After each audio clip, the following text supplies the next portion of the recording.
大家好，This is Bonnie。貓咪最近好忙啦，一直就冇更新啲影片。趁住得閒嘅時候呢，好想繼續拍下 vlog，去記錄下自己嘅生活啦。咁好似大家一樣，其實返到屋企我都好想靜靜咁樣休息一下，或者係煮一啲自己中意食嘅菜。咁我今日好想同大家分享呢，就係一道我好中意食又好健康嘅煮薯湯，非常簡單。咁首先我哋就要洗乾淨隻手啦。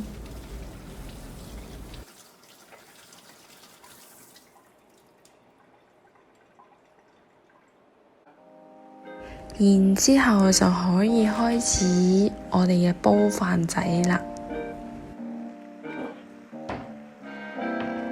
咁然之後呢，我哋就要去攞水啦。咁我就比較中意飲多，所以我就會攞2/3嘅水咧。咁就開最慢嘅火，就大概7啦。咁就將啲水煮滾。咁由於時間關係呢，我就已經將紫薯呢就已經係磨碎啦。咁同埋啲肉碎蝦嘅。咁蝦嗰方面呢，咁好睇個人喜好，我就自己會中意切細啲蝦先放入去餐湯入邊嘅，因為有啲人呢就會比較中意係成隻蝦，但係其實呢啲好睇個人自己嘅喜好。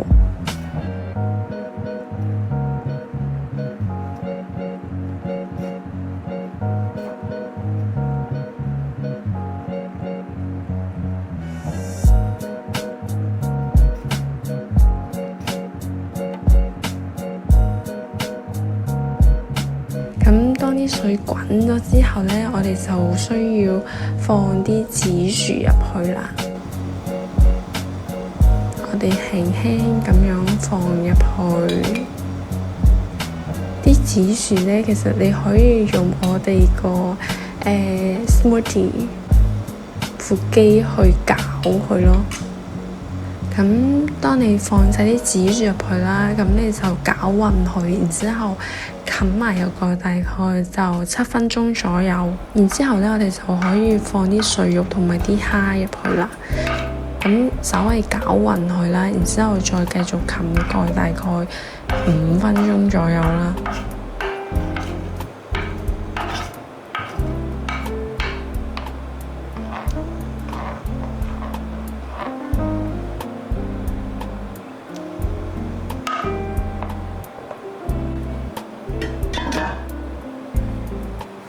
咁有時候呢，基本上我哋啲肉就已經熟得七七八八啦，咁你就可以放一啲鹽、一啲調味料落去咯。再冚埋蓋大概5分鐘，打開蓋呢，咁就可以食得啦。